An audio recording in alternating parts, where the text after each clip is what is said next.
Welcome back. This is another edition of WDEE-TV Headline News coming to you from our studios in Ypsilanti, Michigan. My name is Michael G. Nastos, your anchor for today. We have our top 5 stories coming to you from our news desk, and our number 1 story comes from the Saline reporter and writer Amy Bell. Between November 5th and November 8th, the Saline Police Department received a large number of reports of thefts from vehicles parked in various places throughout the city, particularly the Sheffield Drive neighborhood. On November 5th, the SPD received a call regarding items taken from an unlocked car parked in front of a residence. The items included an electric drill and a Garmin navigator. On November 6th, the Saline Police Department received a call regarding possible theft from a 2006 Cadillac. Contents from the glove box were tossed about throughout the inside of the vehicle. However, the caller was unsure if any items were in fact taken. Later that day, the same man called to report that he returned home to find his front door open. After reporting the break-in of his vehicle, he left and returned later to find his front door, which it is not used, particularly partially open. Officers did not find any signs of forced entry and no items were taken.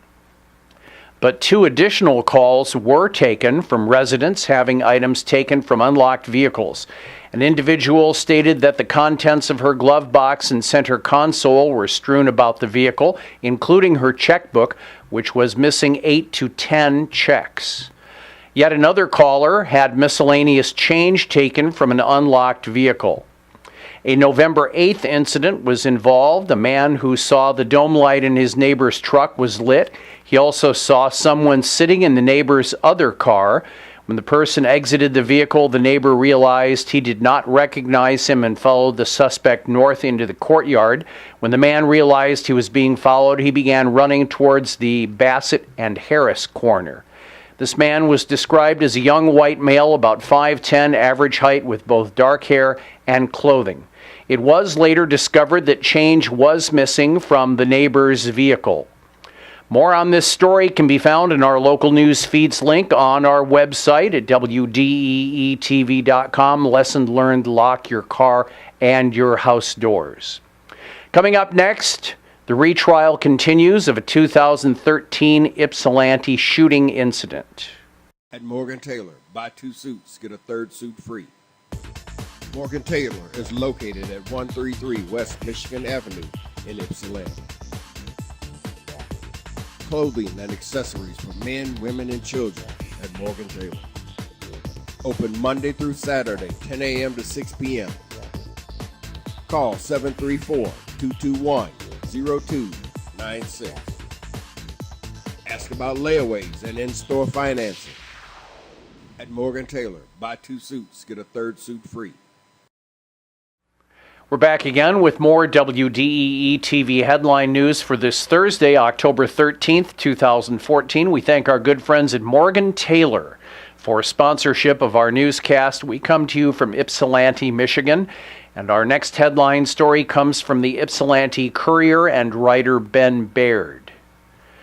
Willie Wimberly is currently undergoing a retrial on charges in connection to the death of Brandon Charles, who was fatally shot in Ypsilanti Township.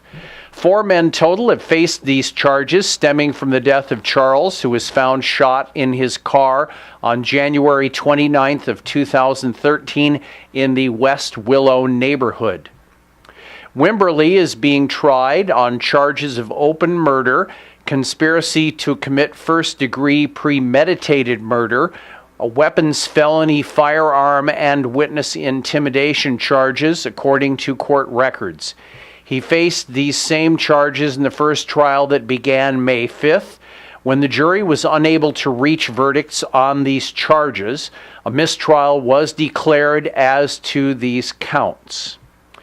The retrial began November 3rd and is now in its 2nd week, longer than the first trial.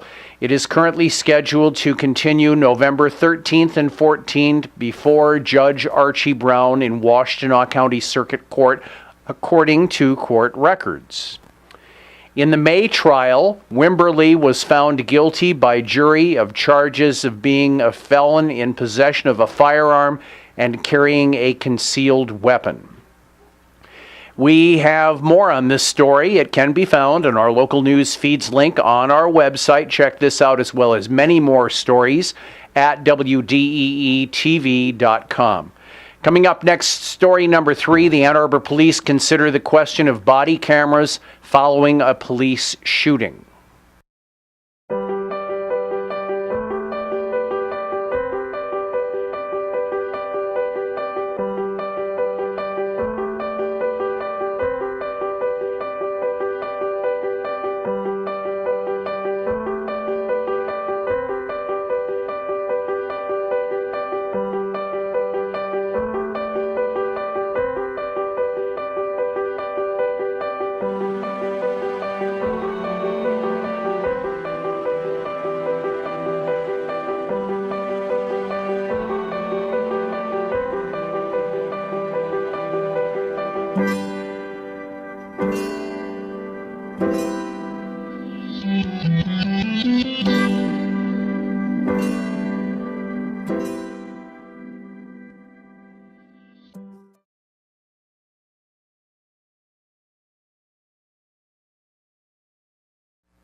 Welcome back. Another story coming up for WDEE-TV headline news, coming to you from our studios in Ypsilanti, Michigan. My name is Michael G. Nastos, your reporter for today. Our next headline story comes from MLive.com and writer Ryan Stanton. After a 40-year-old woman was fatally shot by Ann Arbor police inside her home on the city's west side, reportedly for confronting officers with a knife, city officials are considering equipping police with on-body video cameras. The issue was expected to be discussed at Wednesday night's meeting of the City Human Rights Commission. Was there another option for the police or not? City Council member Chuck Warpahowski, a Democrat from the 5th Ward, said of the decision to fire at the woman, noting that's a question many are asking in the aftermath of Sunday's incident. He continued, if there was video evidence available, you would take a lot of the guesswork and a lot of speculation out of the discussion. Ora Rosser, a mother of 3, was fatally shot inside her boyfriend's home where she had been living on the 2000 block of Winewood Avenue. Police were reportedly called to the house at 11:45 p.m. Sunday for a domestic disturbance in progress. When they arrived, Rosser confronted officers with a knife, was shot once, and was pronounced dead on the scene, police said. The incident has been turned over to the Michigan State Police for investigation. Once the facts of the incident are investigated, the case will be presented to the Washtenaw County Prosecutor's Office for review. More on this tragic story can be found in our local news feeds link on our website, WDEE-TV.com. Coming up next, the Wall Street Journal radio network is due to shut down. At Morgan Taylor, buy 2 suits, get a 3rd suit free. Morgan Taylor is located at 133 West Michigan Avenue in Ypsilanti. Clothing and accessories for men, women, and children at Morgan Taylor. Open Monday through Saturday, 10 a.m. to 6 p.m. Call 734-221-0296. Ask about layaways and in-store financing. At Morgan Taylor, buy 2 suits, get a 3rd suit free. Hello once again, Michael G. Nastos reporting for WDEE-TV headline news, coming to you from our studios in Ypsilanti, Michigan, where it was snowing today. Our next headline news story comes from allaccess.com. No writer byline was given. Dow Jones has announced that it is closing the Wall Street Journal radio network and MarketWatch radio network at the end of this year. In an announcement from Dow Jones CEO William Lewis about the company's plans for the near future, Lewis wrote, "The Wall Street Journal radio network, which includes MarketWatch Radio and provides content to affiliate stations in the U.S., will cease operations at the end of the calendar year." He continued, "As we move away from the terrestrial radio business, we will continue to build out our digital audio capabilities and offerings." More on this story, and there's a lot, can be found in our local news feeds link on our website at WDEE-TV.com. Coming up next, our final story and headline news for today. The fines for businesses under the Affordable Care Act are set to go into place in 2015.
We're back with our final headline news story for this day, coming to you from WDEE-TV.com, sharing Michigan with the world.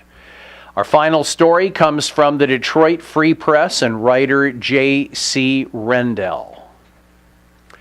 For businesses across Michigan and the country, the Obama administration's one-year reprieve from financial penalties under the National Health Care Law is nearing an end, forcing some employers to choose between buying coverage for employees or paying fines. At the same time, some small businesses that already offer health insurance are facing big price hikes next year as Blue Cross Blue Shield of Michigan, the largest carrier in the state, has stopped allowing businesses to renew policies that aren't compliant with the Affordable Care Act. In their place, it is offering more comprehensive but pricier insurance policies. The Blues and other insurers allowed businesses to keep pre-Affordable Care Act policies throughout this year. The Obama administration has permitted that option since coming under criticism that the law would otherwise contradict the president's pledge that if you like your health care plan, you can keep it. Extreme Dodge Chrysler Jeep of Jackson, for example, was one small business whose expenses jumped when switching this year to one of the new health care law compliant plans. The dealership used to offer health care to all of its 40 employees, but because the new plan cost over 40% more, the business was compelled by financial necessity to limit coverage to 29 employees, said Mark Trudell, the general manager. He said, quote, "We can hopefully sell a few more cars and offset it." More on this story can be found in our local news feeds link on our website at WDEE-TV.com. Coming up next, it's a WDEE-TV headline music and sports report. At Morgan Taylor, buy 2 suits, get a 3rd suit free. Morgan Taylor is located at 133 West Michigan Avenue in Ypsilanti. Clothing and accessories for men, women, and children at Morgan Taylor. Open Monday through Saturday, 10 a.m. to 6 p.m. Call 734-221-0296. Ask about layaways and in-store financing. At Morgan Taylor, buy 2 suits, get a 3rd suit free. Hello once again, this is Michael G. Nastos for WDEE-TV headline news coming to you from our studios here in Ypsilanti, Michigan. And we have an exclusive WDEE-TV.com headline music and entertainment news report. Yet another jazz music series had a big-time startup last weekend and continues through November, hopefully beyond.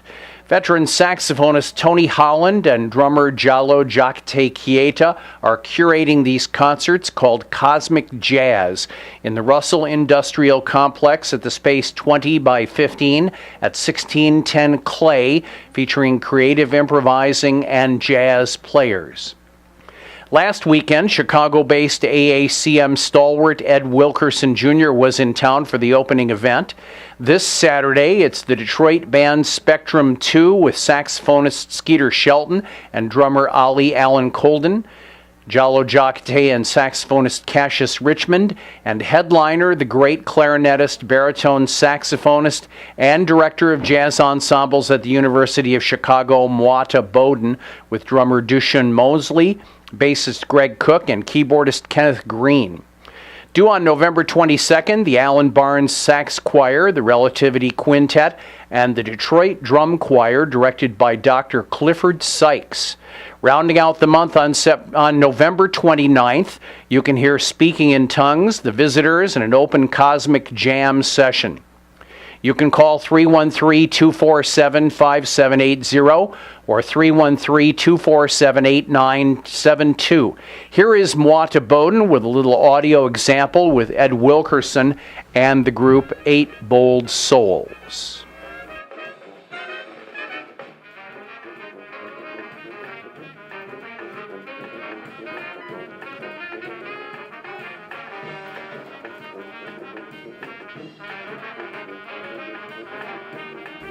Elizabeth Shepard comes to the jazz world from Canada and makes a local appearance this next Sunday at Cliff Bell's in Detroit. She's one of my personal favorites, along with an enormous crop of contemporary jazz singers. There are a lot of them out there. She's completely original, sings wordless, plays a deft Fender Rhodes electric piano, and uses samples of her heroes like CBC2 DJ Lori Brown, Mother Teresa, and Leadbelly. Her new CD is titled after Brown's wide-ranging syndicated late-night radio program, The Signal. Here is a preview of Elizabeth Shepard's CD.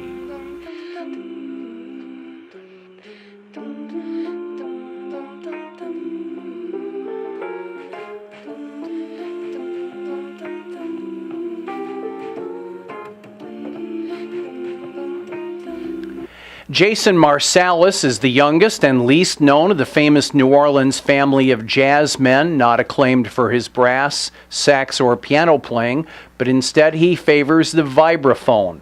As a drummer, he co-led the potent Latin jazz ensemble Los Hombres Calientes. He stops in at the DIA tomorrow night and Saturday at the Carytown Concert House in Ann Arbor. Jason Marsalis released a breakthrough recording in A World of Mallets last year.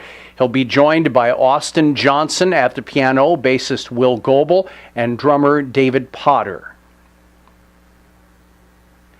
In WDEE-TV headline sports, we don't report much about stick and ball professional sports, leaving that for the networks, and they do a great job. But when local athletes make news, then we try to give you some information on the things that are happening that the other outlets might have overlooked. In Week 11 of NFL action, of course, there's the story of ex-MSU and former Detroit Lions quarterback Drew Stanton, who will be subbing for the injured Carson Palmer, who is now out for the rest of the season. Stanton will start for the Arizona Cardinals against the Red Hot Lions in the Valley of the Sun during a pivotal NFL game this weekend. Arizona is 8-1, while the Lions are 7-2. Ryan Mallett is another former college quarterback playing at the University of Michigan before transferring to the University of Arkansas and then working as an understudy for ex-U of M and New England NFL All-Star Tom Brady, but is now going to start for the 4-5 Houston Texans. His advantage might be having a bye week last week, studying and thinking about how to beat the 6-3 Browns in Cleveland this Sunday. EMU's Matt Shoemaker has been on headline news a lot for good reason. He just missed being the American League Rookie of the Year, losing to Cuban expatriate White Sox slugger Jose Abreu, who received a unanimous 30 first-place votes. Shoemaker did come in second off his 16-4 season with 12 second-place votes and 4 third-place votes. Shoemaker, on the other hand, was named the first pitcher in the games of the U.S. and Japan All-Star Series. He pitched the other night as a starter. On Wednesday, Shoemaker fell just short of victory, pitching in the Kyocera Dome in Osaka. He got no run support as the U.S. tallied only 3 hits, losing to Samurai Japan and dominating pitcher Kenta Maeda 2-0. Shoemaker was very good, twirling 5 innings, yielding 2 runs on 6 hits. He walked 1 batter and struck out 5, including 3 in the first inning. Then there's the homecoming story of much-loved Alan Trammell, newly named by the Detroit Tigers to the position of special assistant to general manager Dave Dombrowski. Of course, Trammell was a many-time All-Star shortstop, World Series MVP, and ex-manager of the Tigers, working recently as bench coach before being dismissed by the Arizona Diamondbacks. And speaking of the D-backs, J.J. Putz, Trenton native, ex-U of M star pitcher and longtime big leaguer for the Seattle Mariners, New York Mets, Chicago White Sox, and Arizona Diamondbacks, is a premier reliever and closer, retired, and is now also a special assistant, this time to CEO Derek Hall of the Diamondbacks. The team, both Trammell and Kirk Gibson, recently left. Putz finished at 37 wins, 33 losses, a 3.08 ERA, and 189 saves, was an All-Star once in 12 Major League Baseball seasons. And that's WDEE-TV headline news for Thursday, November 13th, 2014. I'm Michael G. Nastos reporting. So long, everybody. We're on the internet. Don't forget Facebook, Twitter, and other places, including Streama. So long, everybody. See you tomorrow.